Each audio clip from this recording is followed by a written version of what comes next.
A lot of people are scared of C++ because it can throw strange errors, and sometimes your program just crashes out of nowhere. In this video, I'm going to talk about some of the common issues like confusing compiler error, memory mistake, and those random crashes that make you think everything is broken. My goal is to help you to understand why these things happen so you can fix them with confidence and not be afraid of C++. Since this video is specifically about GDExtension, I also explain how these problems show up when working with Godot and how to deal with them more confidently. So let's start with the simplest crash. Imagine you have a node pointer that is null, and you call getParent on this. Since this pointer is null, the program crashes. The good news is this kind of crash is extremely easy to track down. All you need is a debugger. I'm using GDB here. When I'm running the program in debugger, it immediately shows me where the crash happened. It points to the getParent function, and on the left side, the call stack shows exactly where that function was called. I also can check the value of the node inside the debugger console. It clearly shows that is null. So now we know the exact cause of the crash. So let's look at another simple example. Imagine we have a list of 10 integers, but we try to access index 12. That also crashed, and just like before, the debugger helped us to find the exact place where things went wrong. Of course, not every C++ error is this easy to track down. Some issues are more subtle and don't crash immediately. Stay until the end of the video because I'll go over those harder cases too. Another crash that is a bit more annoying to track down is double free crash. Imagine you create a node and then accidentally delete it twice. When you run into debugger, it will show you where the crash happened. But the real challenge is that you don't know immediately where the last delete occurred. In a small example, it is easy to spot, but in a large project, it can be much harder. For issues like this, you can set a breakpoint in the class destructor and inspect the call stack each time the object is destroyed to find out where the extra delete is coming from. Now, this is one of the extremely annoying crashes when working with GDExtension. Imagine you declare a function like do some work, but never define its body. Here I just remove this body to show you what will happen. The GDExtension library will still compile, but when you run Godot, it will fail to load your GDExtension. This is frustrating because the GDExtension won't even load. So you can check what is happening with GDB. However, if you read the error carefully, you'll see undefined symbol message. Whenever you see that, it usually means you declare the function but never define it. A similar issue can happen when you declare a static variable in a class but forgot to provide its definition. Every static variable in a class needs to be initialized in the CPP file. Or from C++11 and above, you can mark it as inline in the header instead. The next common bug, which can be a bit trickier to debug, happen in for loops. Imagine I have a list of 10 numbers, and I loop for each item inside this list. And inside this loop, I remove some item based on some condition. This is problematic because removing item change the size of the vector, which can easily mess things up.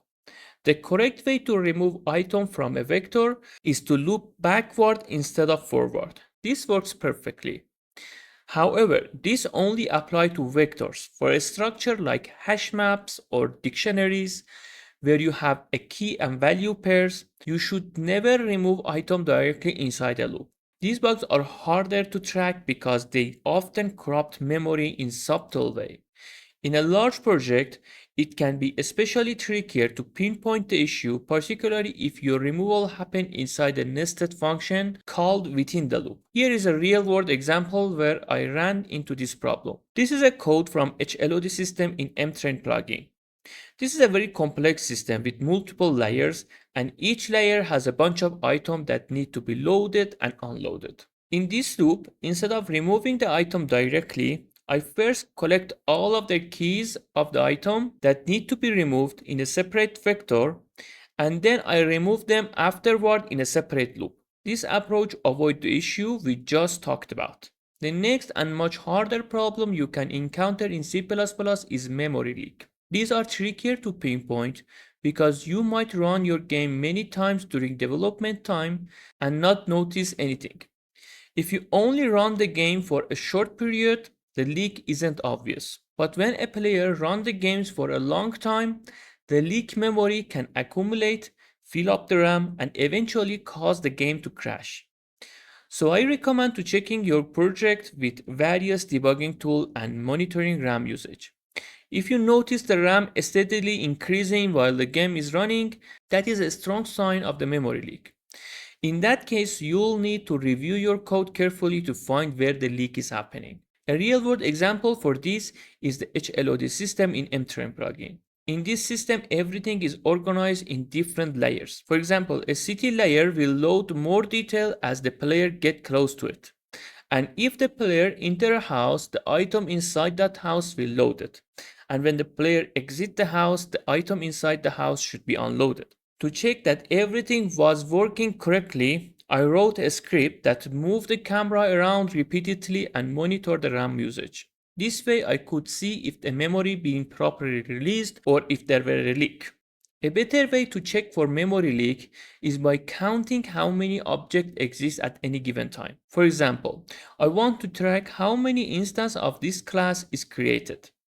I can use a static integer counter. I only include this counter when the debug tool is active, so it won't be part of my release version of the library. Inside the class constructor, I increment the counter, and inside the destructor, I decrement it. This way I can always see how many instances of the object exist at any moment. If your system uses multiple threads, make sure this counter is atomic to avoid race condition. This was a simple safety check. You can add more information about each object so you know exactly which one is alive and which one is destroyed. So now let's talk about the hardest type of the bug, memory corruption, when working with threads. This is tricky because it is unpredictable. Imagine one thread is working on some data and another thread comes along, accidentally corrupt that memory and move on. Later your program crashes, but you have no idea how or why the memory was corrupted. What makes this even worse is how inconsistent it can be. You might run the game dozens of the time with no problem. Then suddenly it crashes. Then you restart and it works fine again. Sometimes these bugs don't even show up until after the game is released. So the main scary part about this is that even when two threads access the same memory, it doesn't always cause a crash. That is what makes memory corruption so unpredictable and so difficult to catch. Let me give you a real world example, because this was a bug which took several days of mine to debug. This is a part of the curve system in the mtrain plugin. Here we have a variable that caches connection distances. The idea behind it is simple. Imagine a curve and we sample different points along that curve. For each point we store its distance from the curve origin. This cache variable has many functionality for creating road and placing object along the curve.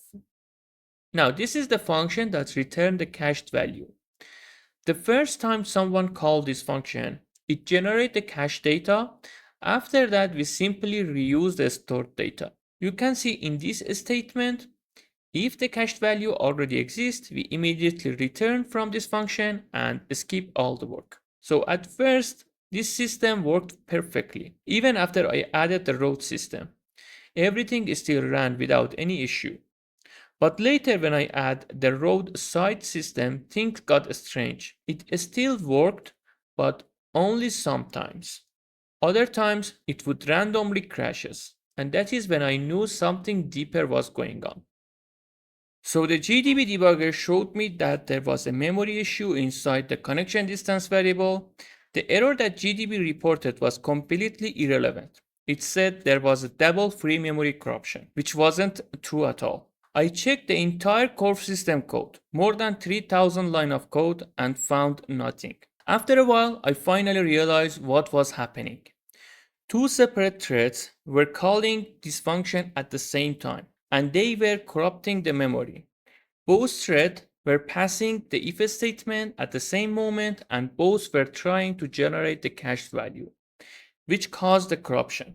As you can see, I added a mutex to protect this function.